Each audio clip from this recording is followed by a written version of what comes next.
किसी जंगल में एक उल्लू रहता था। उसे दिन में कुछ दिखाई नहीं देता था, इसलिए वह दिन भर एक पेड़ पर अपने घोंसले में छिप कर रहता था। वह भोजन के लिए बाहर निकलता था। एक बार की बात कि गर्मियों का मौसम था। दोपहर का समय था और बहुत तेज धूप थी। तभी कहीं से एक बंदर आया और वह उल्लू के घोंसले वाले पेड़ पर आकर बैठ गया। गर्मी और धूप से परेशान बंदर ने कहा, बहुत गर्मी है। आकाश में सूर्य भी आग के किसी बड़े गोले की तरह चमक रहा है।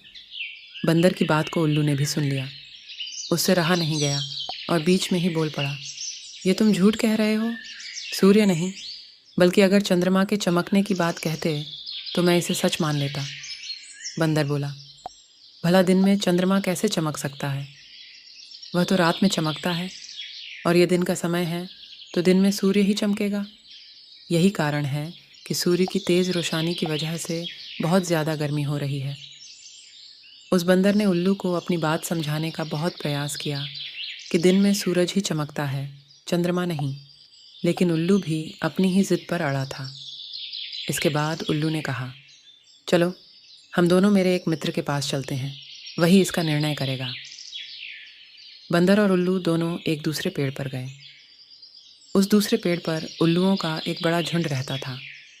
उल्लू ने सभी को बुलाया और उनसे कहा कि दिन में आकार में सूर्य चमक रहा है या नहीं, यह तुम सब मिलकर बताओ। उल्लू की बात सुनकर उल्लुओं का पूरा झुंड हंसने लगा। वह बंदर की बात का मजाक उड़ाने लगे। उन्होंने कहा, नहीं, तुम बेवकूफ़ों जैसी बात कर रहे हो।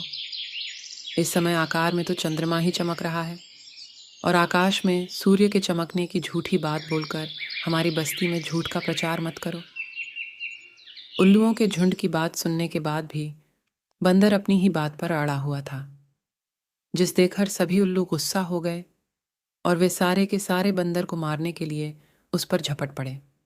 दिन का समय था और उल्लुओं को कम दिखाई दे रहा था।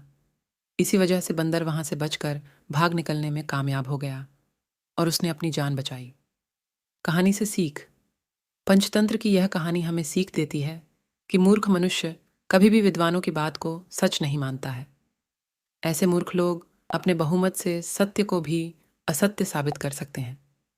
दोस्तों, अगर आपको हमारी ये कहानी पसंद आई हो तो कृपया वीडियो एक लाइक दे दो और हमारे चैनल को सब्सक्राइब भी कर लो, ताकि ऐसी रोचक कहानी आप तक सबसे पहले पहुंच सके।